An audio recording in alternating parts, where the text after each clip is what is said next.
49वें श्लोक से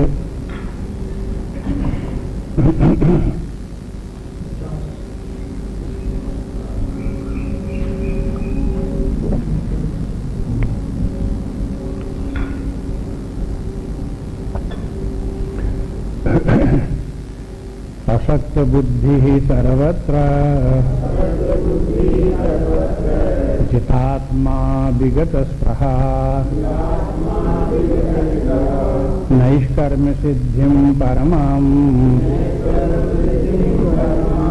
सन्न्यासेनाधिगच्छति सिद्धिं प्राप्तो यथा ब्रह्म तथाप्नोति निबोध मे समासेनैव कौन्तेय निष्ठा ज्ञानस्य या परा बुद्ध्या विशुद्धया युक्तो धत्यात्मानं नियम्य च शब्दादीन् विषयान् त्यक्त्वा रागद्वेषौ विदुष्य च विविक्तसेवी लघ्वासी यत्वाक्कायमानसः ध्यानयोगपरो नित्यम् वैराग्यं समुपाश्रितः विविक्तसेवी लघ्वासी यत्वाक्कायमानसः ध्यानयोगपरो नित्यम् वैराग्यं समुपाश्रितः।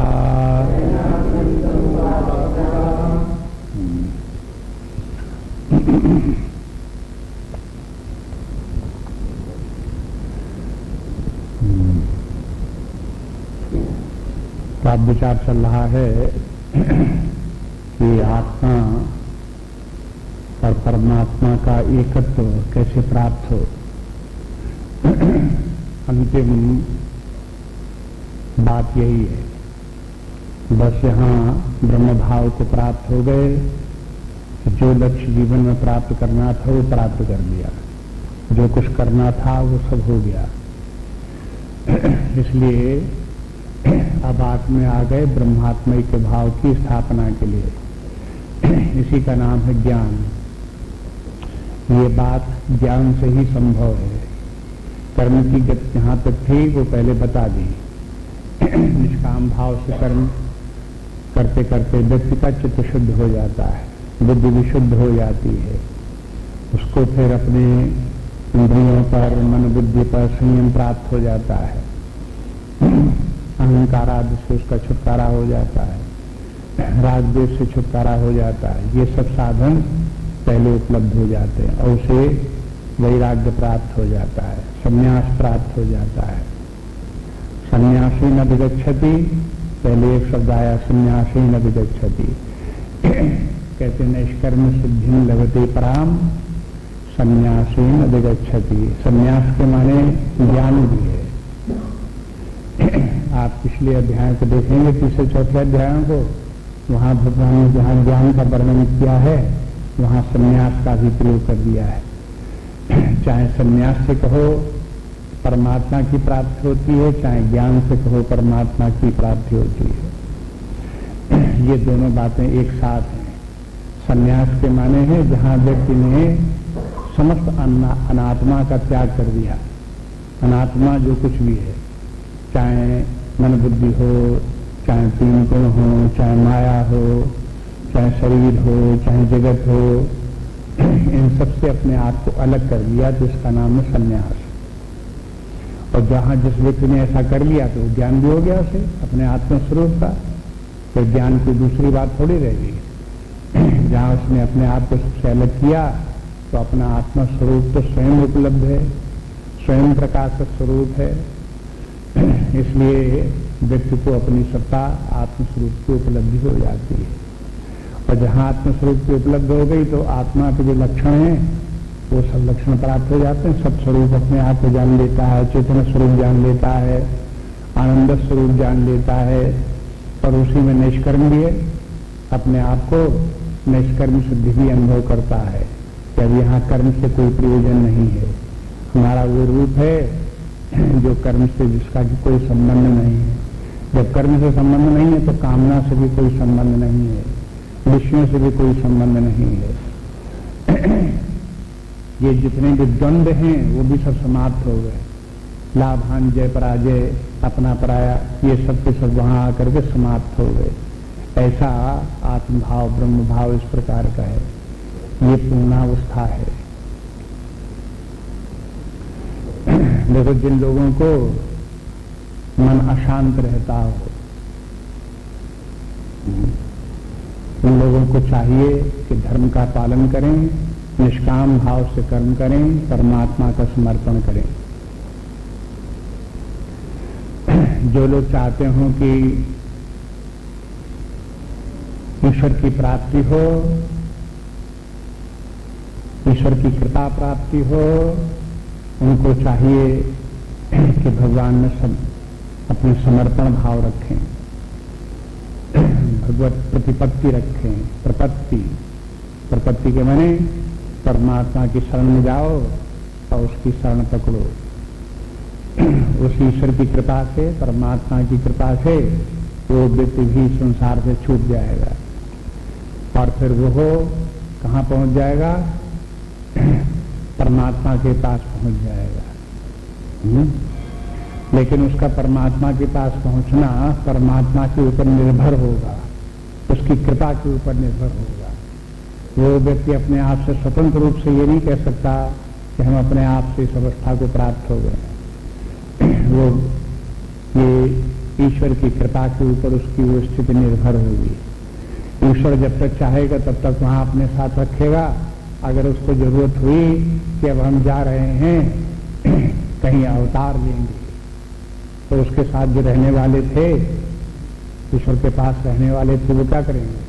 कहेंगे जब आप चल रहे हो अवतार लेने के लिए, चलो हम भी चलते हैं। उनका पीछे पीछे अनुगमन करेगा। ये सब कथा उन लोगों की है जो ईश्वर में भक्ति रखने वाले हैं, उनके पास जाने वाले। लेकिन जिनको ये लगता है कि हम ईश्वर के भी अधीन नहीं होना चाहते, हम तो बिल्कुल स्वतंत्र रहेंगे, तो उनके लिए फिर अद्वैत वेदांत है। उनको फिर तत्वमसि महावाक्य का शोधन करना चाहिए। वो फिर देखते हैं कि आत्मा परमात्मा एक ही है। जो परब्रह्म परमात्मा है वही हम हैं, हम उससे भिन्न नहीं है। जब अभिन्नता का बोध हुआ तो फिर स्वतंत्रता समाप्त हो गई, कोई स्वतंत्रता नहीं। ऐसे व्यक्ति को फिर ईश्वर अगर अवतार भी ले तो अवतार लेने के लिए उसको उसके पीछे जाना नहीं पड़ता। उसको ईश्वर की सेवा में फिर वहां रहना नहीं पड़ता। इसलिए अपने शास्त्र अनेक प्रकार के हैं, अनेक प्रकार की बातें हैं, इसलिए कहीं कंफ्यूजन मत करो। सबको देखते रहो, समझते रहो और ये देखो कहाँ किस प्रकार से क्या स्थिति है।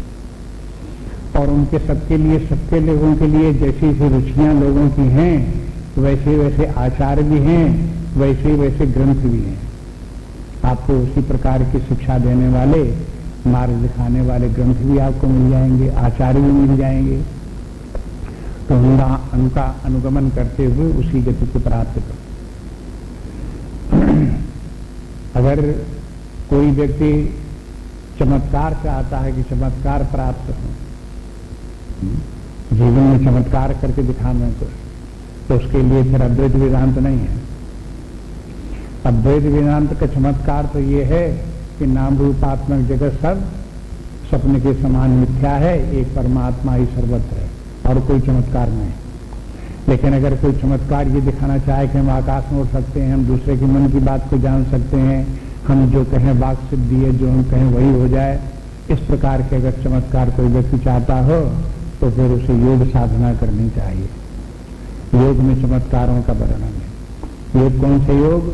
अष्टांग योग, कुंडलिनी योग, इस प्रकार के योगों की साधना है और उनके लिए ज्ञानेश्वरी ग्रंथ है। ज्ञानेश्वरी ग्रंथ पढ़ो, उसमें देखो इसी योग का वर्णन है। तो इस प्रकार से अलग अलग ग्रंथ हैं, अलग अलग उनके लक्ष्य हैं, अलग अलग उनकी प्राप्तियां हैं। अब देखो आपको कहाँ क्या अच्छा लगता है, क्या चाहते हो। यहाँ जो ये प्रसंग अब आ गया है तो भगवान भी सभी तरह की स्थितियों का वर्णन करते रहते हैं।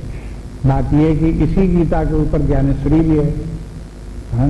इसी की गीता के ऊपर मध्वाचार्य की भक्ति भी है, इसी के ऊपर जो है प्रपत्ति का वर्णन करने वाले रामानुजाचार्य की भी इसी के ऊपर व्याख्या है, शंकराचार्य जी के अद्वैत वेदांत की भी इसी के ऊपर व्याख्या है।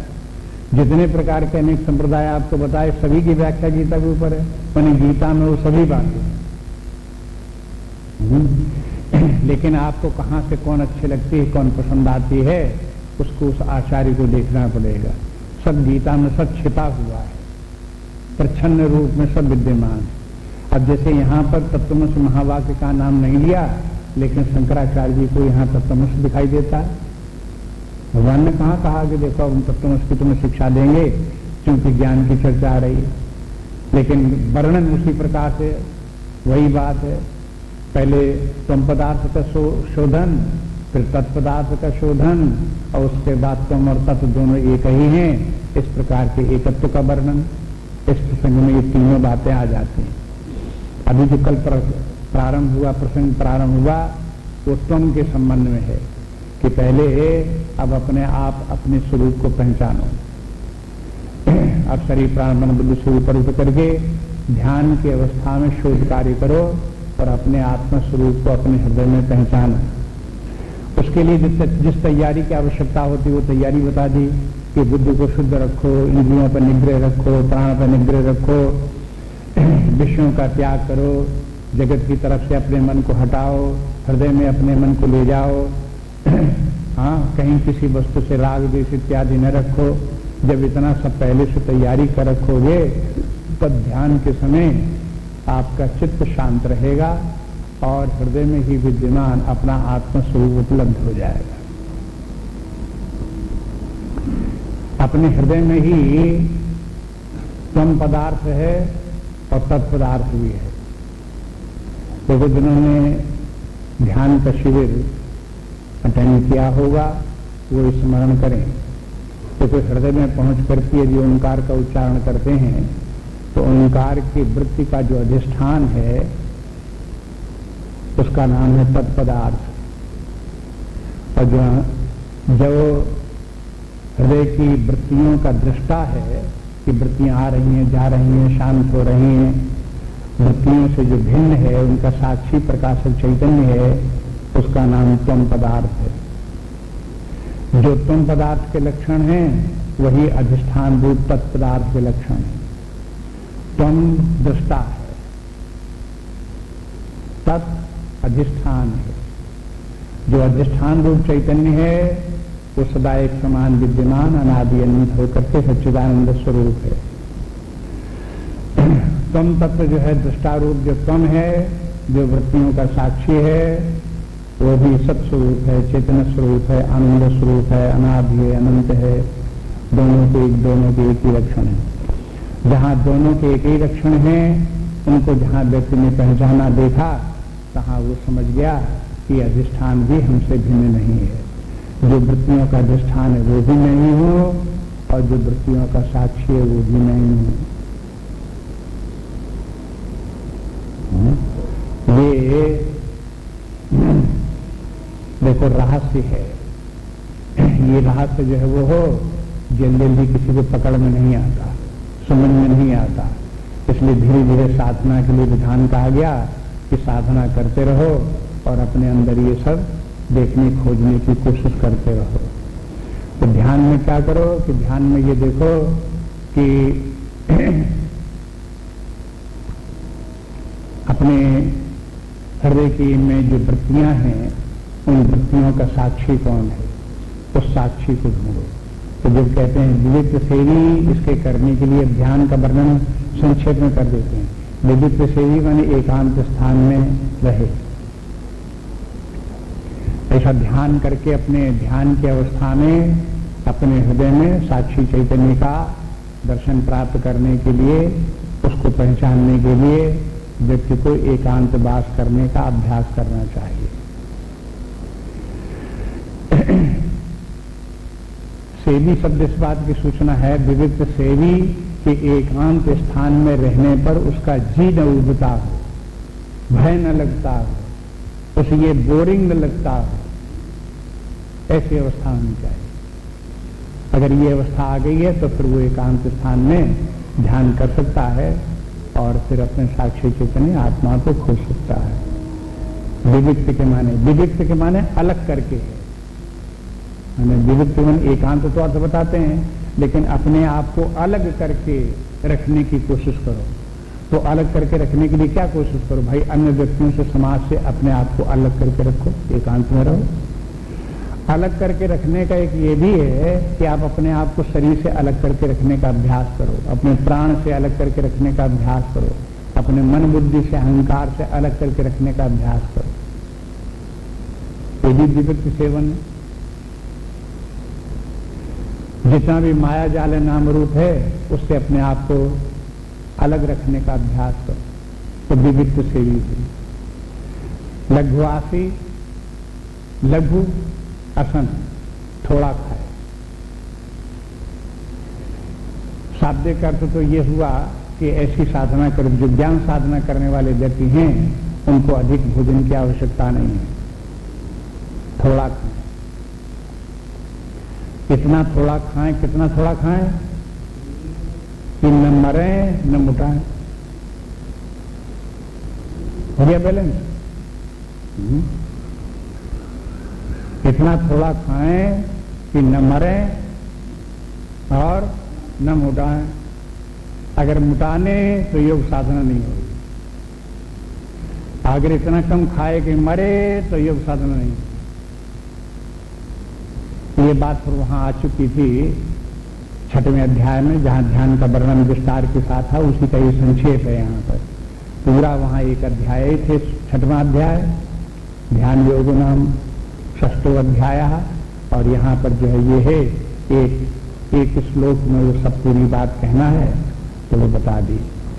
वहां पर ये सब बताया था कि देखो आहार विहार जो है वो कैसा होना चाहिए, संतुलित होना चाहिए, संयमित होना चाहिए, न ज्यादा हो न कम हो। तो वही सबका जो कई श्लोकों में, 2-3 श्लोकों में जो बात वहां कही थी उसको एक शब्द में यहां समझ लो, लघु आसी, थोड़ा खाने वाला। जब थोड़ा खाने वाला होगा तो थोड़ा काम भी करेगा, थोड़ा खाएगा भी।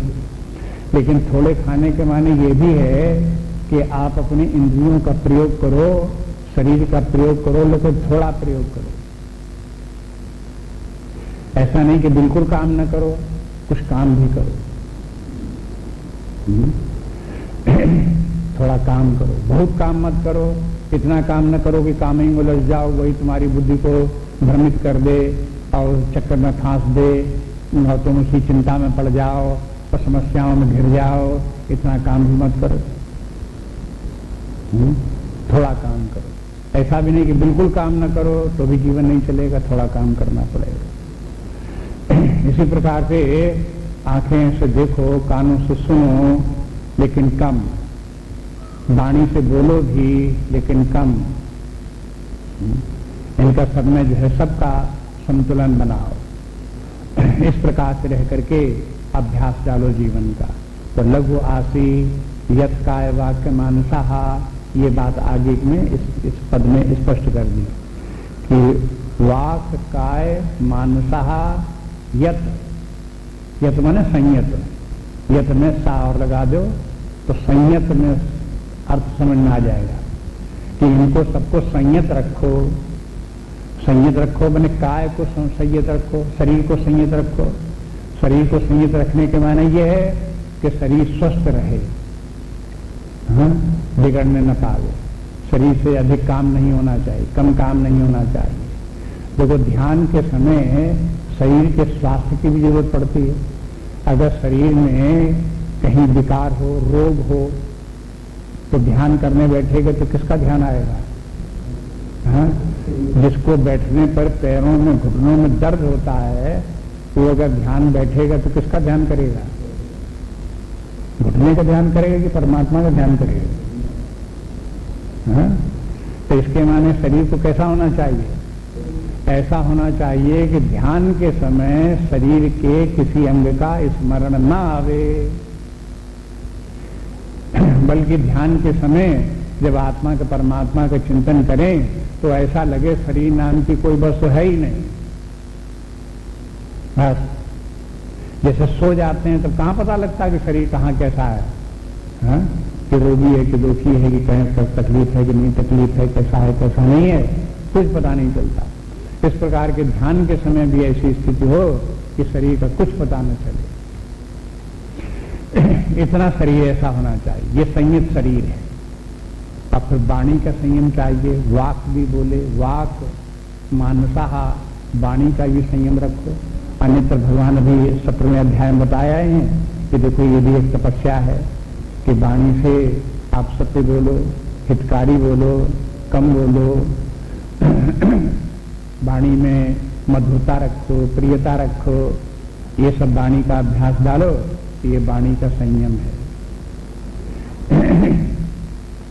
कटु वचन मत बोलो, क्रोध मत करो, निंदा किसी की मत करो, गाली मत किसी को दो, ये क्या है? वाणी का संयम।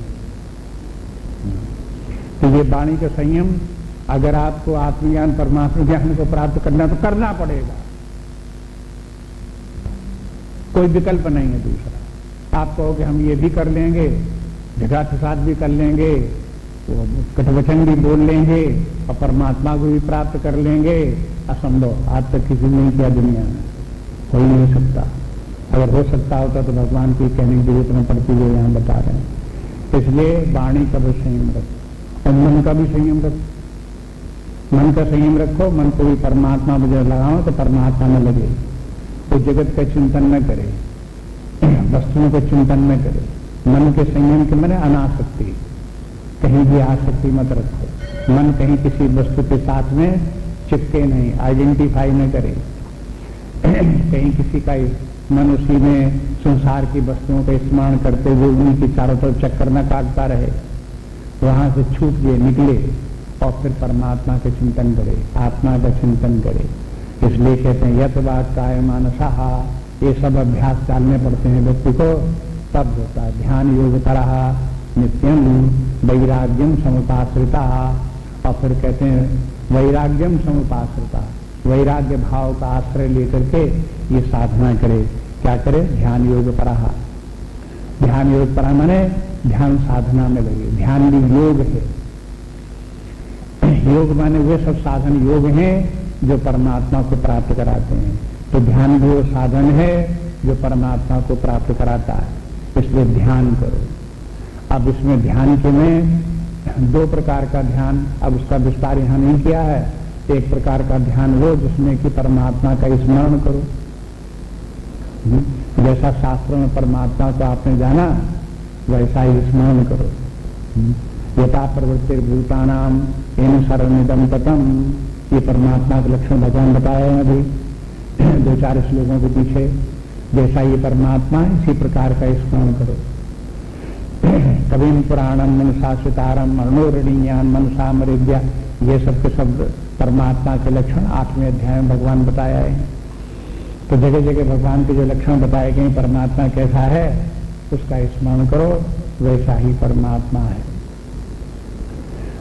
शंकराचार्य जी ने परमात्मा के लक्षणों के लिए उपनिषद का एक वाक्य है, उसका बार बार उदाहरण दिया है। अप्राणः अमनः शुभ्रः, परमात्मा वो है जो अप्राणः अमनः शुभ्रः,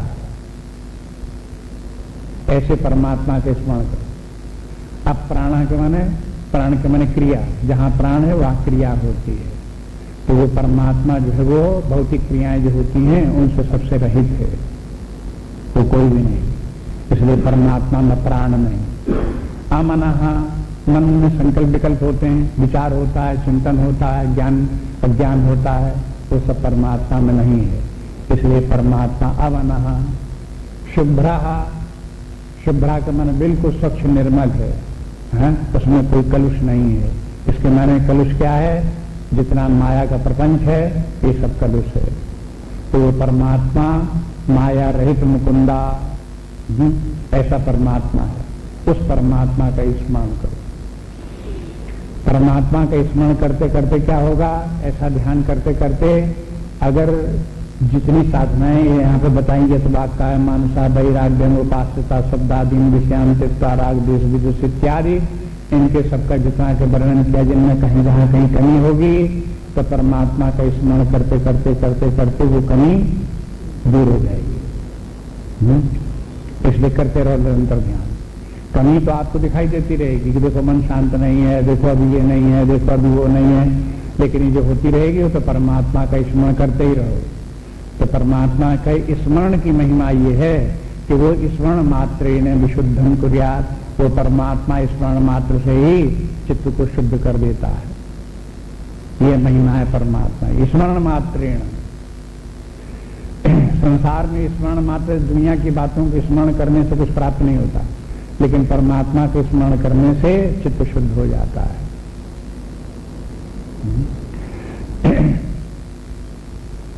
अमृत बिंदु उपनिषद में एक श्लोक में आचार्य कहते हैं, उस उपनिषद के आचार्य, कि देखो जब मन विषयों का चिंतन करता है तो उस मन का नाम है अशुद्ध मन।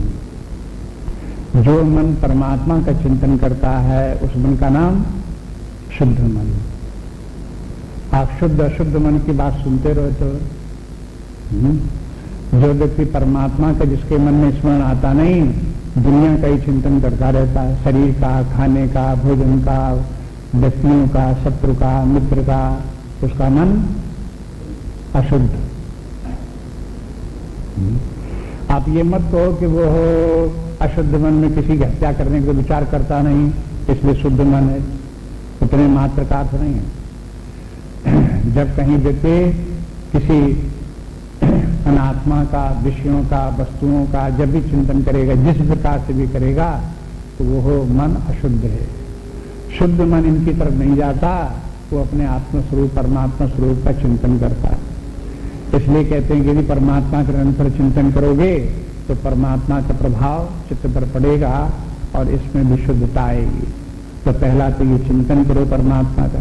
फिर दूसरी बात क्या है कि जहां जैसे जैसे चिंतन करते हुए चित्त शुद्ध होता जाए, हृदय में ठहरने का अभ्यास होता जाए, अपने हृदय में प्रकाश दिखाई देने लगे।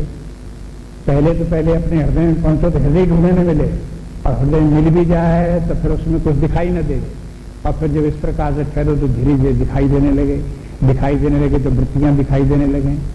हाँ? जब वृत्तियां दिखाई देने लगेंगे इसके माने कोई प्रकाश जरूर है, तब तो वृत्तियां दिख रही हैं, तो प्रकाश भी दिखने लगे। उस प्रकाश का कर्ता, जो प्रकाश उत्पन्न करने वाला है, प्रकाशित करने वाला है, वो साक्षी भी फिर दिखने लगे। इस प्रकार से धीरे धीरे करके फिर उस ध्यान को, जो चिंतनात्मक ध्यान है, उसको विचारात्मक ध्यान बनावे, और विचार करते करते साक्षी चैतन्य आत्मा तक पहुंच जाए और उसी में स्थित रहे। हाँ? ये आत्मा तक पहुंच गए, साक्षी तक पहुंच गए, तो तुम पद जो है वो उसका शोधन हो गया।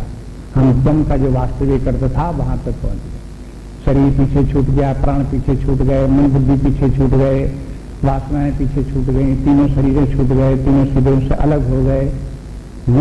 वहां पहुंच करके साक्षी चैतन्य में पहुंच गए। आप देखिए अगले श्लोक में क्या कहते हैं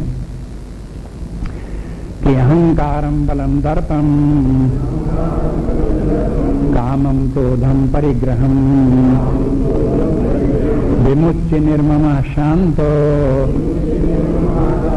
ब्रह्म भूयाय कल्पते। अहंकारम बलम दर्पम कामम क्रोधम परिग्रहम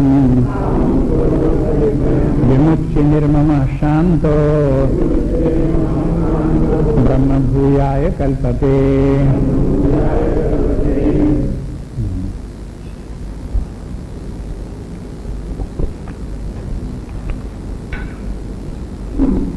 पहली पंक्ति में इतने मानसिक विकार बताए, अहंकार, बलम, दर्पम, कामम, क्रोधम, परिग्रहम। इन सब के लिए बोले विमुच्य, विमुच्य माने इन सबको छोड़ करके। जब ये सब छूट जाए तो क्या होगा? निर्ममः, तो वो व्यक्ति जो है ममत्व रहित हो गया और शांतः, शांत हो गया। जहां शांत हो गया अपने अंतर्तम में, तब क्या हुआ? ब्रह्म भूयाय कल्पते, अब वो ब्रह्म भाव को प्राप्त करने का अधिकारी हो गया।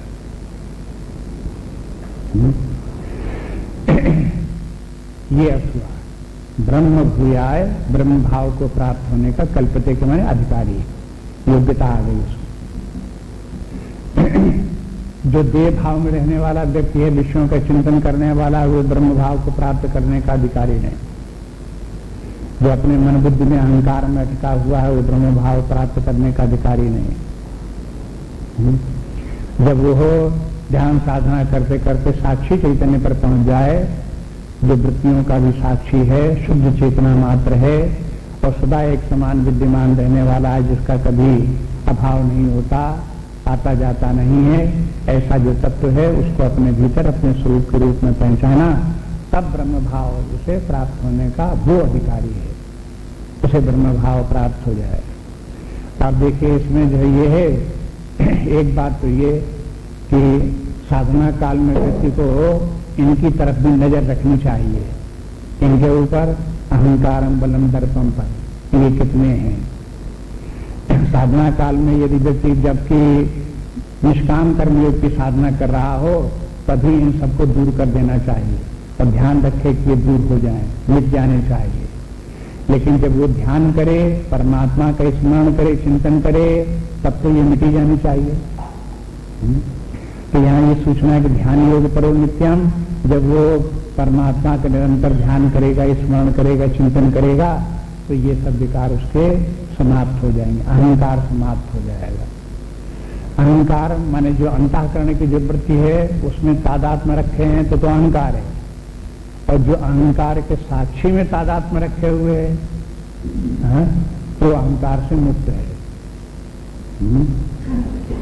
अंतर इतना है, जो अहंकार के साक्षी को नहीं जानता, केवल अहंकार को जानता है, वो अहंकार में है।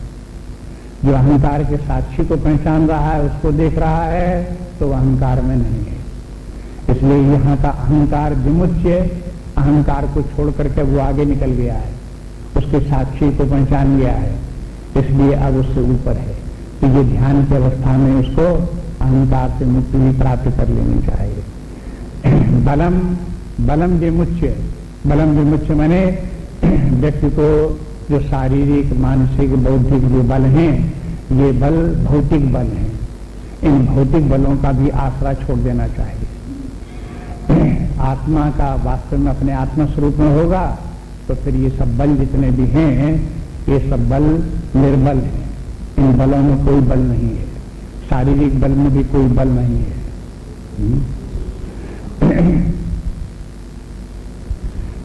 एक कहावत ये है कि सब बलों में बल है और परमात्मा के भक्ति में, परमात्मा के ज्ञान में कोई बल नहीं है।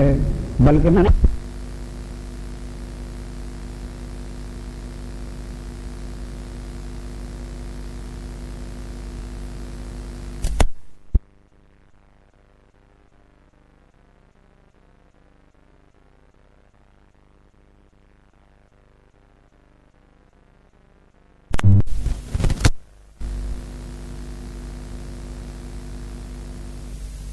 जाते हैं, खत्म हो जाते हैं। लेकिन परमात्मा का, ईश्वर का बल, हाँ, उसमें कोई बल नहीं है। इस तरह से उस भाव को पहुंच जाओ। और देखो कहते हैं दर्पम, दर्प क्या है? ये भी अहंकार का ही एक रूप है। दर्प भी बल, बल भी अहंकार का ही रूप है। ये सब अहंकार से उत्पन्न होने वाले हैं और अहंकार के समर्थक भी हैं। ये बल भी अहंकार का समर्थक है। जो शरीर में बल होता है, वाणी में बल होता है, बौद्धिक बल होता है, तो व्यक्ति को अहंकार आता है कि मुझे इतनी ताकत है, मैं ये कर सकता हूँ, मैं वो कर सकता हूँ, ये अहंकार भी आता है। तो बल भी अहंकार बढ़ाने वाला है, ऐसे ही दर्प भी अहंकार बढ़ाने वाला है, अहंकार होगा। दर्प के माने है, दर्प एक ऐसा मानसिक दुर्गुण है जिससे व्यक्ति दूसरों को अपमानित कर सकता है। दर्प अन्य व्यक्तियों को अपमानित करता है। जब आप किसी को अपमानित करते हो तो ये दर्प का लक्षण है। इसलिए जो है ये है, अब दर्प अपमानित कौन व्यक्ति करेगा? अहंकारी होगा वही तो करेगा। जब अहंकार नहीं होगा तो दूसरे को कैसे, कहीं किसी व्यक्ति को अपमानित कैसे करेगा? इसलिए दर्पम कामम, काम जो है वो व्यक्ति की कामना को कहते हैं काम, और जब कामना होती है तो व्यक्ति कमजोर होता है। कामना, कमजोर व्यक्ति में ही कामना होती है। यह जो व्यक्ति जितनी ही अधिक कामना करता जाता है उतना ही अधिक कमजोर होता जाता है। कामना कमजोरी का लक्षण है। ये अहंकार भी इस व्यक्ति को कमजोर बनाने वाला है। वो तो समझता था हम अपने आप को बड़ा बलवान, लेकिन होता जाता है कमजोर, क्योंकि उसे कामना भी होती है।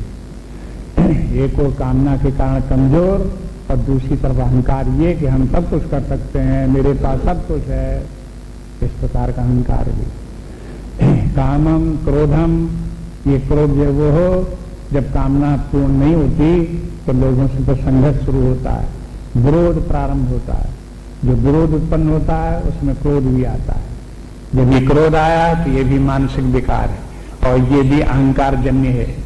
अहंकार से ही कामनाएं हैं, अहंकार से ही क्रोध भी उत्पन्न होता है। ये सब अहंकार के साथ ही। इसी प्रकार से परिग्रह भी है। अन्यत्र भी भगवान ये परिग्रह का उल्लेख कर आए हैं पहले भी, यहां फिर कहते हैं कि देखो ये परिग्रह जो है वो ज्ञानी व्यक्तियों के लिए मार्ग में बाधक है। परिग्रह के माने क्या है? संग्रह, बहुत वस्तुओं का संग्रह अपने पास करना। जितना ही अधिक वस्तुओं का संग्रह अपने पास होगा उतना ही व्यक्ति को परमात्मा के प्राप्त करने में बाधा पड़ेगी। इसलिए ये संग्रह को छोड़ते चले जाओ, संग्रह को छोड़ते जाओ। जहां तक प्रैक्टिकली छोड़ सको शरीर से, तहां तक उनको छोड़ दो, और फिर जब उनको और न छोड़ सको तो कम से कम मन से छोड़ दो। उनको अपना मत समझो। जो कुछ अपने पास हो भी उसको भी उसमें ममत्व मत रखो। इसलिए कहते विमुच्य निर्ममः, किसी भी वस्तु में ममत्व मत रखो। न शरीर में ममत्व रखो, न शरीर से संबंध रखने वाली वस्तुओं में ममत्व रखो, और न अपने परिवार आदि के, मित्र आदि के ऐसे व्यक्तियों में भी ममत्व मत रखो। ये सब मेरे हैं, ऐसा भाव मत रखो। जहां ममत्व रखा, या जहां परिग्रह हुआ, तहां व्यक्ति की बुद्धि उसी में लिप्त हो गई और उसी में एंटेल्ड हो गई, फंस गई बुद्धि वहीं पर। फिर परमात्मा से दूर, परमात्मा की प्राप्ति मुश्किल हो गई। इसलिए परमात्मा की प्राप्ति के लिए इन सबको छोड़ना पड़ता है। परिग्रह भी आपने सुना होगा, राजा भर्तरी हो गए। उन्होंने भी राजा होते हुए भी उन्होंने फिर जब ज्ञान की महिमा उनको समझ में आई, आत्मज्ञान, ब्रह्म ज्ञान, ऐसा ऐसा ज्ञान, तो उनको फिर क्या हुआ? उस ज्ञान के लिए उन्होंने राज्य छोड़ दिया। राज्य तो छोड़ दिया, लेकिन राज्य छोड़ने के बाद जब चलने लगे राज्य छोड़ करके, तब चुपचाप जब चले तो अपने साथ कुछ वस्तुएं थोड़ी सी ले ली।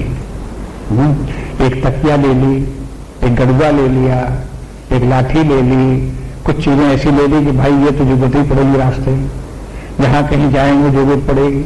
लेटेंगे तो जमीन ही भी ले भी आएंगे, लेकिन सिर तो जमीन पर रखा है तो नींद नहीं आएगी, तो कोई तकिया लेते चलो, कम से कम तकिया लगा लेंगे तो नींद तो आ जाएगी, जमीन पर आ जाएगी नहीं। पानी नहीं पीने के लिए कुछ पात्र तो चाहिए, तो एक गड़ुआ था उनके पास, वो ले लिया। रास्ते में कुत्ता बिल्ली आया, कहीं सहारा के लिए एक लाठी ले लो। तो ऐसे कुछ चीजें उनको बड़ी जरूरी लगी, वो उन्होंने ले ली, और भी ले ली कुछ चीजें। लेकर के जब आगे गए, अब देखा कि विरक्त व्यक्ति को चाहिए निश्चिंत रहे, तो राज्य छोड़ दिया, तो राज्य की समस्याओं तो निश्चिंत हो गए। अब उनका न सोचना, न विचारना, न उनका कुछ चक्कर, कुछ नहीं, सब खत्म हो गया। लेकिन अब उनको जो उनके पास जो सामान जितना था, उस सामान की देखभाल रखनी पड़ती थी। अगर कहीं शौचालय के लिए जाना हो तो तकिया क्या कहाँ रखी हुई है, वहां रखना पड़ता था।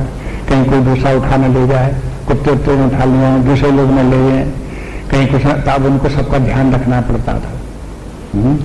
तो उन परमात्मा की तरफ से ध्यान लग, सदा परमात्मा में ध्यान बना रहे, तो ये जितनी वस्तुएं थी ये सब वस्तुएं उनको बादल दिखाई दे। धीरे धीरे करके उन्होंने उनको ऐसे उदाहरण दिखाई दिए कि हम तो सन्यासी होकर के तब जो हम तकिया लिए घूमते हैं, और ये देखो ये किसान हल चलाया, दोपहर में इसने पानी पिया, रोटी खाई, पानी पिया, और जमीन पे लेट करके सो रहा है, और पेड़ की जड़ के ऊपर सिर रखा हुआ। पेड़ की जरा सी ऊंची जड़ थी, उसी ऊपर अपने सिर रख लिया, अपने सो रहा है, खराटे हुए। कहते देखो नींद तो ऐसे भी आ सकती, बिना तकिया के भी, अगर ना होती तो उसको नींद कैसे आती। का तकिया बेकार है। आगे एक गांव पहुंचे, प्यास लगी, पानी पिए। जहां पर पानी भरा जा रहा था कुएं में, लोग पानी ले जा रहे थे, तो कुछ लोग पानी मांग रहे थे पीने के। एक व्यक्ति आया, उसने अपने दोनों हाथ चिल्लू बना लिया, कहते हमें भी पानी पिला दो। उसने डाल दिया पानी एक लोटा, उसको पानी पी लिया। तो इनके लगा ये गड़ुआ तो बिल्कुल बेकार है। जब हाथ में पानी लेकर के पिया हो सकता तो गड़ुआ क्या जरूरत। और देखो ये दूसरे लोग जो गृहस्थ लोग हैं, ये जो चिल्लू से हाथ पी सकते हैं, तो हम सन्यासी होकर गड़ुआ लेके चले। ऐसे करके धीरे धीरे करके उनको चेतना आई, जो कुछ था सब छोड़ दिया। तो ये सब परिग्रह की बात देखो कि जहां आप जितना संग्रह रखोगे तो उतना ही संग्रह आपको जो है। अब उन्होंने छोड़ा होगा तो कोई एक दिन नहीं छोड़ दिया, राज्य भी छोड़ते छोड़ते छोड़ते छोड़ते छूटा होगा। जिस समय आया होगा क्षण मात्र में नहीं छूट गया, योजना बनाई होगी कब जाएं कैसे जाएं, और ये सब वस्तुएं लिए घूमे, वो भी तत्काल नहीं छूट रही होंगी, धीरे धीरे करके छूटी। इसी तरह से क्रम क्रम से छोड़ना तो पड़ता ही है, इन सबको छोड़ना पड़ता है। कुछ वस्तुएं ऐसी हैं जिनको छोड़ने से छूट जाती हैं, और कुछ वस्तुएं ऐसी हैं जो आप न छोड़ो तो छूट जाती हैं, और आप छोड़ोगे नहीं और छूट जाएंगी तो फिर दुख होगा। बार बार उसी का चिंतन करो कि हाय हाय चला गया, हाय हाय चला गया। इसलिए जो वस्तुएं शरीर ही छूट जाने वाला है, आप न छोड़ो, पकड़े रहो, कब तक पकड़े रहोगे, छूट ही जाएगा। ऐसे और वस्तुएं भी संसार की आखिरकार वो भी छूट जाती हैं। तो अंत ही तो इन तजेंगे पामर, और तू न तजत अब ही बस अंत में सब छोड़ जाएंगे। इसलिए उनको अभी से छोड़ दो। अभी से कैसे छोड़ दो? अपने मन से छोड़ दो, और जो छूटता जाता है उसकी कोई चिंता मत करो। जैसे पांचों पांडवों की कथा आती है कि हिमालय पर्वत पर चले गए प्राण देने के लिए, अंतिम समय में शरीर छोड़ने के लिए चले गए, चढ़ते चले गए। अभी वहां पर लोगों ने निशान बना रखे हैं कि वो गंगोत्री चले गए और गोमुख चले गए, गोमुख के आगे और जो क्या क्या है, कहां कहां वहां चले गए। ऊपर चढ़ते चले गए तो देखा कि उसमें पीछे जो है वो 5 पांडव आगे आगे युधिष्ठिर जा रहे थे, उनके पीछे अर्जुन और भीमसेन और नकुल और सहदेव और ये द्रौपदी सब जा रही जिनके पीछे। ये सब उसमें क्या हुआ, एक एक करके जो है वो सबसे पीछे वाले द्रौपदी सबसे पहले गल गई है, और उनके पैरों में गलता लग गया, और गल करके जो है वो वहीं पर बर्फ में गिर पड़ी, खत्म हो गई। 5 पांडव अकेले रह गए, वो आगे चले गए। थोड़ी दूर पर गए तो सहदेव वो भी गिर पड़े, 4 रह गए, वो भी आगे गए। हाँ, तो फिर नकुल भी गिर गए। अब ये युधिष्ठिर बात बीच बीच में बोलते गए कि देखो ये क्यों गिर गए, कि देखो कि इनकी भेदभाव था इसलिए गिर गए। देखो ये सहदेव जो है बड़े जोशी बनते थे, लेकिन कभी कभी गलत बातें बता देते थे इसलिए गिर गए।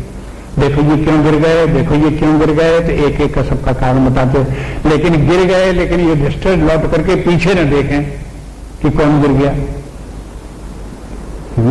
तो ये सूचना किस बात की है कि देखो एक अपने साथ में कितनी सेना लगी हुई, सबके सब चले जा रहे हैं, लेकिन सब गिरते जा रहे हैं, गिरते जा रहे हैं, गिरते जा रहे हैं। ऐसे ही वृद्धावस्था आती है तो बाल गिर गए, आंखें गिर गई, कान गिर गए, हाथ गिर गए, पैर गिर गए, गिरते चले जाते हैं, शरीर गिर गया। तो ये जो सब गिरने गिरने वाले हैं, इसलिए इनके सबके इनमें ममत्व मत रखो। समझदारी की बात जो जैसी बात है उस प्रकार समझो, उनमें ममत्व मत रखो कहीं भी। जो गिरता है सो गिरने दो, जो जाता है सो जाने दो, बस। निर्ममा शांता, और शांत प्राप्त करो, ये शांति है। अगर यहां पे ये सब छूटने लगे और उनके साथ में मन में राग हुआ तो अशांति हो जाएगी। इसलिए अगर निर्मम रहे तो शांति बनी रहेगी। इसलिए निर्मम के माने क्रूर नहीं है। हिंदी में निर्मम के माने बड़ा निर्मम है, बड़ा क्रूर है, क्रूर शब्द के अर्थ में होता है, ऐसा नहीं है। निर्मम के माने है ममत्व रहित, ममता रहित, जहां ममत्व मेरे पद का अभाव न हो, आइडेंटिफिकेशन किसी से न हो, बस उतना ही मात्र निर्मम है। सब प्रिय सब हैं, लेकिन ममत्व किसी से नहीं है, आसक्ति किसी से नहीं है। मेरा तेरा करके कहीं किसी के साथ नहीं। संसार में प्रियता है तो संसार में सभी के साथ प्रियता है, किसी के साथ अप्रियता की बात किसी से नहीं है। इस प्रकार का अभ्यास डाले। ये कहते हैं ये जब ऐसी स्थिति प्राप्त हो जाएगी और साक्षी चैतन्य तक पहुंच जाएगा, आप साक्षी चैतन्य आत्मा की प्राप्त हो जाएगी, तब उसे ब्रह्म भूयाय कल्पते। साक्षी में ये कहीं कुछ नहीं है, न साक्षी में अहंकार है, न साक्षी में क्रोध है। अगर हम अपने आप को साक्षी समझते हैं तो साक्षी में कहीं क्रोध नहीं है, साक्षी में कहीं ममत्व भी नहीं है, क्योंकि ये साक्षी किसी एक ही व्यक्ति का साक्षी थोड़ा है। जो साक्षी हम हैं वही साक्षी सारा संसार है। हम ही इस शरीर के साक्षी हैं, हम ही दूसरे शरीर के साक्षी हैं, हम ही समस्त देवताओं के साक्षी हैं, हम ही समस्त राक्षसों के साक्षी हैं, हम ही सूर्य चंद्रमा के साक्षी हैं, हम ही पृथ्वी के साक्षी हैं, हम ही कीट पतंग के भी साक्षी हैं। पशुओं के भी हृदय में बात जो साक्षी है वही वो भी नहीं है। चोर डाकुओं के हृदय में बात करने वाला जो साक्षी है वो भी नहीं है। जो संत समागम लोग जितने लोग हैं उनके हृदय में जो साक्षी है वो भी नहीं है। साक्षी कोई हजारों नहीं होते, साक्षी एक ही है। सब साक्षी एक है, इसलिए आत्मा एक है, सर्वात्मा है। इसलिए वहां पर फिर कहीं कोई ममत्व नहीं है, न कहीं कोई अपना है, न कहीं कोई पराया है। इस प्रकार की स्थिति पर व्यक्ति को आ जाती है, उसकी सूचना यहां हो गई। आगे श्लोक देखिए। ब्रह्मभूता प्रसन्नात्मा न शोचति न कांक्षति समः सर्वेषु भूतेषु मद्भक्तिं लभते पराम्। ब्रह्मभूता प्रसन्नात्मा न शोचति न कांक्षति समः सर्वेषु भूतेषु मद्भक्तिं लभते पराम्। अब यहाँ मद्भक्तिं, अब ये परमात्मा जो तत्पदार्थ परमात्मा है उसका वर्णन यहाँ से इस श्लोक में है। ब्रह्मभूता वो सर्वप्रदातन चैतन्य परमात्मा है, वो प्रसन्नात्मा न सोचति न कांक्षति, ऐसे ब्रह्म भाव को प्राप्त हो जाता है। जो पहले ब्रह्म भाव को प्राप्त करने का अधिकारी हुआ, फिर वह परमात्मा को जान करके परमात्मा भाव को भी प्राप्त हो जाता है।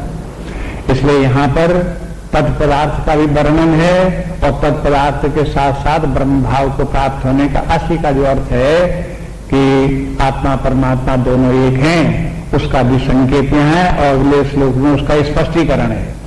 इसलिए इस श्लोक में कम से कम ये मान सकते हैं कि परमात्मा का निरूपण है। जो वो अपने आप को आत्मा करके जैसा देखता है वैसा ही परमात्मा है। समा सर्वेषु भूतेषु, समस्त प्राणियों में जहां जो सब में एक समान विद्यमान है, न कहीं कम है न कहीं ज्यादा है, न कहीं उसके खंड है न विखंड है, सब में एक समान विद्यमान, ऐसा ब्रह्म है। उस ब्रह्म भाव को प्राप्त हो जाता है। न शोचति न कांक्षति, न शोक करता है, न राग रखता है, न द्वेष रखता है, न कामना करता है और न कहीं उसको शोक करता है, न हर्ष होता है न विषाद होता है। इन सब स्थितियों से मुक्त हो जाता है। प्रसन्न आत्मा, बस प्रसन्न रहता है। ये प्रसन्न आत्मा उसका लक्षण है। हर्ष विषाद से रहित होकर के प्रसन्न होकर के रहता है, शांत है, प्रसन्न है, ये अवस्था है। जहां कहीं व्यक्ति के मन में कोई कामना उत्पन्न हुई और कामना पूर्ण नहीं हो रही तो उसकी प्रसन्नता का क्या हुआ? हाँ, बस वहीं प्रसन्नता को धक्का लग गया। हाँ? और कामना पूर्ण करने के लिए उसने प्रयास किए, बीच में बाधा पड़ गई, उस प्रसन्नता क्या हुआ? हत्या हो गई उसकी। अब सामने क्या है, कामना पूर्ण नहीं हो तो जिसके साथ में उसके साथ में बस झगड़ा शुरू, क्रोध शुरू, हाँ, वैरभाव शुरू। जहां ये शुरू हो गई तो प्रसन्न आत्मा गया, उसके साथ जो है वो हो, जो शांति थी, शाश्वत शांति थी, नैष्ठिक शांति थी, हो गई, फिर नहीं हो सकती।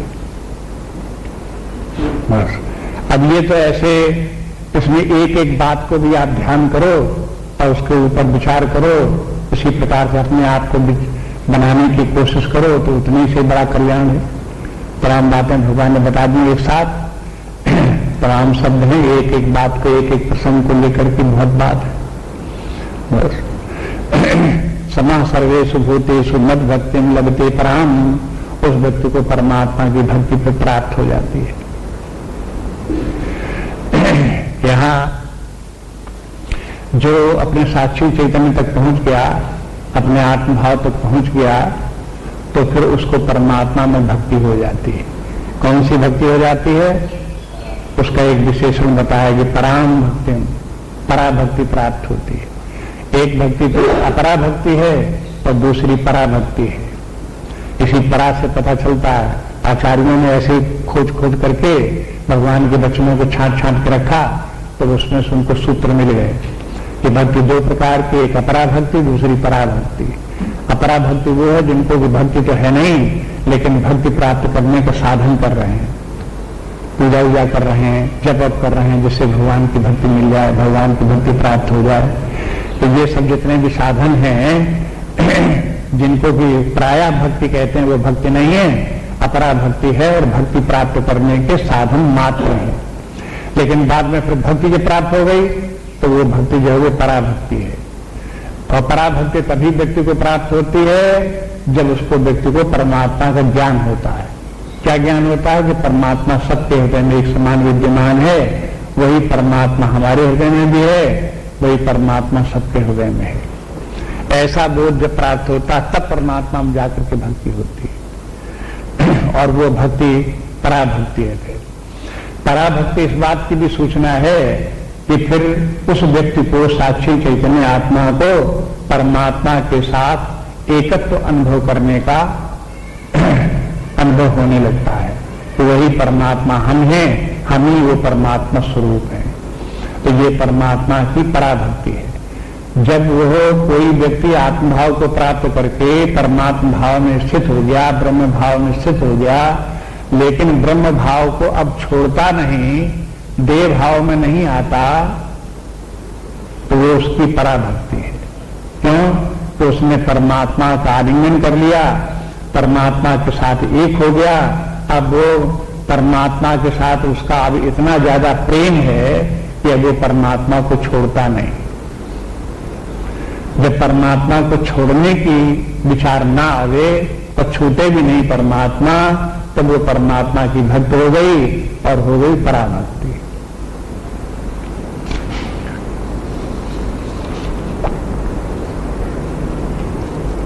अगला श्लोक देखिए, भक्त्या माम अभिजानाति यावानश्चास्मि तत्त्वतः ततो मां तत्त्वतो ज्ञात्वा विशते तदनन्तरम्। भक्त्या माम अभिजानाति यावान् यश्चास्मि तत्त्वतः ततो मां तत्त्वतो ज्ञात्वा विशते तदनन्तरम्।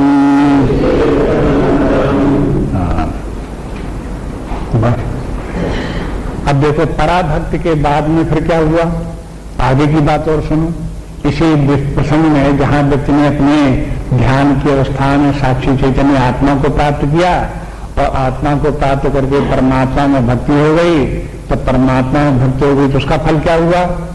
तो जैसे पहले बताया तो उसी बात को फिर कहते हैं। पिछले श्लोक में बोले थे कि समः सर्वेषु भूतेषु, परमात्मा तो समस्त प्राणियों में एक समान विद्यमान है। तो भक्त्या माम अभिजानाति, जहां भगवान की भक्ति हुई तो भक्ति से, भक्त्या मन भक्ति के द्वारा, माम अभिजानाति, वो व्यक्ति मुझे जान लेता है। क्या जान लेता है?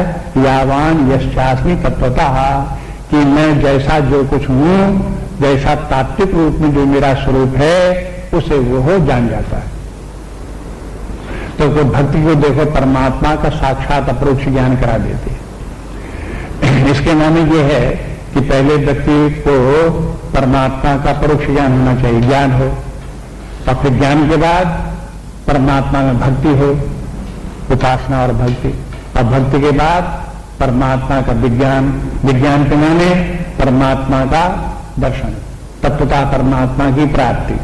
बस इस प्रकार से ये सब चक्र जो है ये है कि वैराग्य तो आधार है ही सबका, सब में वैराग्य का ही, वैराग्य तो बराबर रहेगा ही, उसमें परमात्मा का परोक्ष ज्ञान होगा, उपासना होगी, भक्ति होगी, परमात्मा का विज्ञान होगा, परमात्मा के विज्ञान से परमार्थ सिद्ध हो गया और परमात्मा की प्राप्ति हो गई। तो इसमें ज्ञान के प्रसंग में साधना करते करते व्यक्ति को एक अवस्था में तो ज्ञान हो जाता है, शरीर प्राण मन बुद्धि से सबसे ऊपर अपने आत्मभाव को प्राप्त हो गया। ब्रह्म भूयाय कल्पते, ब्रह्म को परमात्मा को प्राप्त करने का अधिकारी बन गया। और फिर उसके बाद में क्या हो गया कि परमात्मा की पराभक्ति प्राप्त हो गई, और परमात्मा की पराभक्ति प्राप्त हो गई तो क्या हुआ? परमात्मा का तत्वता ज्ञान हो गया। जब ये कहते यावान यश्चास्मि ततो माम तत्वतो ज्ञात्वा, तत्वतो ज्ञात्वा विज्ञान हो गया, साकार का प्रोक्ष दर्शन हो गया। उसे लगा कि जो परमात्मा चैतन्य है वही मैं हूं, जैसा साक्षी चैतन्य में नित्य विद्यमान हूं, ऐसे ही सबके हृदय में विद्यमान अनंत चैतन्य जो सब है वो सब भी इसी प्रकार से सर्वत्र विद्यमान है, नित्य है, शाश्वत है। यावान यश्चास्मि के माने क्या हुआ? यामान माने जैसा, यश्चास्मि माने जैसा कुछ, मैं जितना हूं और जैसा हूं, ये सब उसे पता चलता है। मैं जितना हूं, जितना के माने सारे संसार में तो व्याप्त हुई और संसार के जगत के बाहर भी हूं, जितनी सृष्टि है उसके बाहर भी मैं हूं, यावान, ये सब उसे मालूम जाता। और यश्चास्मि कि मैंने इस जगत से बाहर सब व्याप्त मैं कैसा हूं? ये जगत तो विनाशी, मैं अविनाशी हूं, ऐसा नहीं हूं। मैं अपनी सत्ता से स्वयं विद्यमान हूं, ये उसे मालूम हो जाता है। मैं स्वयं अपनी चेतन स्वरूप होकर के विद्यमान हूं, ये उसे मालूम हो जाता है। मैं स्वयं प्रकाश स्वरूप हूं, मैं स्वयं आनंद स्वरूप हूं, ये सब बातें उसे मालूम हो जाती हैं। ये सब परमात्मा के लक्षण जो उसे साफ दिखाई देने लगते हैं। तो जहां उसने तत्व रूप में परमात्मा को इस प्रकार से पहचान पाया, ये सब अपने हृदय में धीरे धीरे करके हृदय में ही जानता रहता है, वहीं सब उसे पता चलता रहता है। और जहां उसे ये प्राप्त हो गया तो फिर क्या होता? तो परमात्मा को तत्वता जानने का अर्थ ही है विशते तदनंतरम, उसके बाद फिर वो परमात्मा में ही वास करता है। विशते में न वास करता है, परमात्मा में एक ही भाव हो गया उसका। जब तक परमात्मा का तात्विक ज्ञान नहीं तब तक परमात्मा से दूर, और जहां परमात्मा का तात्विक ज्ञान हुआ तो वो परमात्मा में एक ही भाव हो जाता है। एक जगह वेदांत के एक आचार्य कहते हैं कि यदि कोई परमात्मा को तात्विक रूप से जान ले तो बिना इच्छा किए हुए वो मुक्त हो जाएगा और ब्रह्म भाव को प्राप्त हो जाएगा, चाहे वो न भी इच्छा करता हो। तो केवल इसलिए परमात्मा का तात्विक ज्ञान प्राप्त करके देखें परमात्मा कैसा है। और जहां तात्विक ज्ञान हुआ तो हुआ क्या? हुआ कि वो स्वयं परमात्मा हो गया। कि हम तो कभी नहीं चाहते थे हम परमात्मा हो जाए, फ्री कैसे हो गया? कि वो तो हो ही जाता है, वो तो अपने आप ही हो जाता, चाहो न चाहो तो उसका कोई प्रश्न ही नहीं है। इसलिए कहते हैं कि यह ज्ञात्वा विषयते तदनंतरम, देखो ये परमात्मा के साथ ही ये बात घटित होती है, इसलिए आश्चर्य नई बात है। जगत में ऐसा नहीं होता कि आप किसी वस्तु को जानो तो आप वही हो जाओ, ऐसा नहीं होता।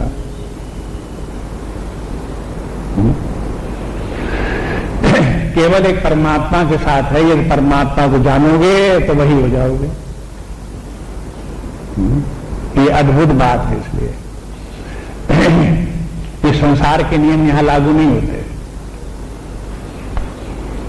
बस इस तरह से जो है वो यहां आकर के ये हुआ असि तत्व नाम तत्व तो ज्ञाता विशते तदनंतरम, इसका क्या हुआ? मैंने वो तत्वमसि महावाक्य का असि जो है उसकी सूचना यहां पर है। इन शब्दों में इस प्रकार से बोले कि उसे परमात्मा के साथ में, ब्रह्म के साथ में एकत्व को प्राप्त हो जाता है। आत्मा और ब्रह्म दोनों एक ही हैं, ये उसको ज्ञान हो गया और उसी में एक भाव को प्राप्त भी हो गया, उसी स्थिति में रहता है।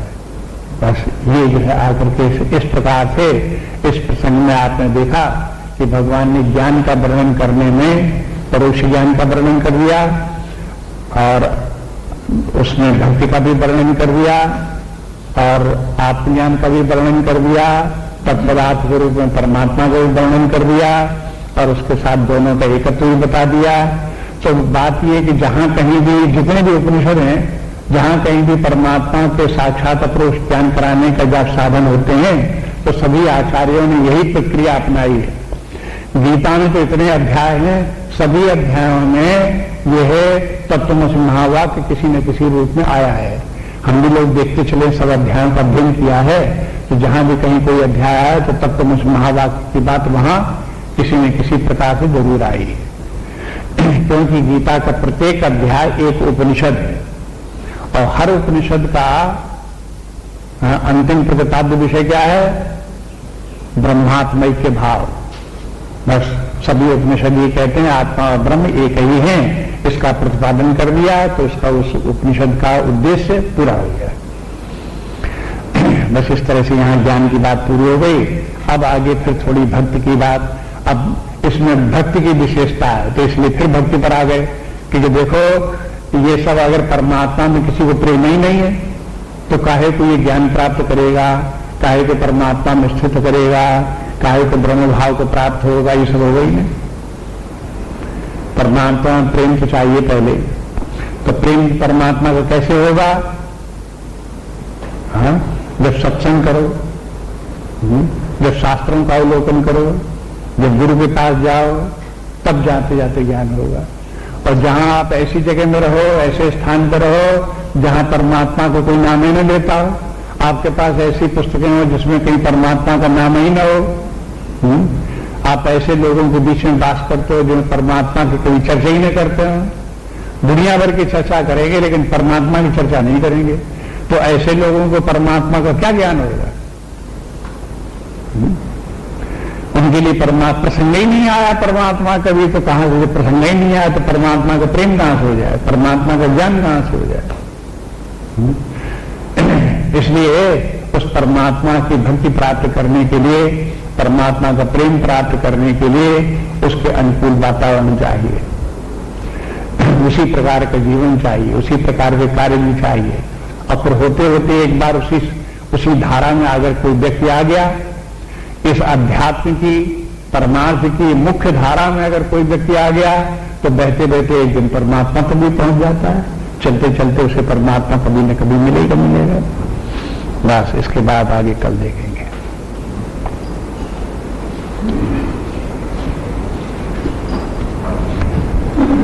नान्या स्पृहा रघुपते हृदय स्मदीये सत्यं वदामि च भवान् अखिलान्तरात्मा भक्तिं प्रयच्छ रघुपुं भवनिर्भरां मे कामादिदोषरहितं कुर्मानुषं च।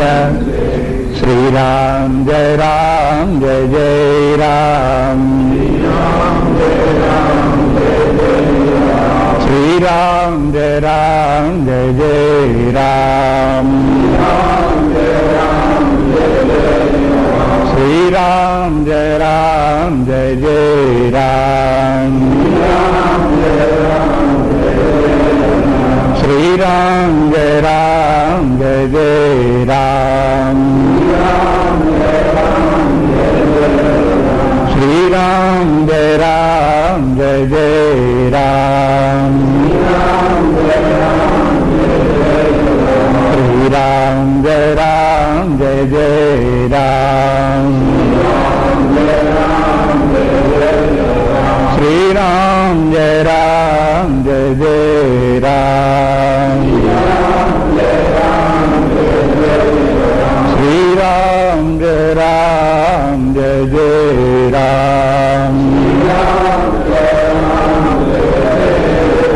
श्री राम जय जय राम। श्री राम जय जय राम। श्री राम जय जय राम। श्री राम जय जय राम। श्री राम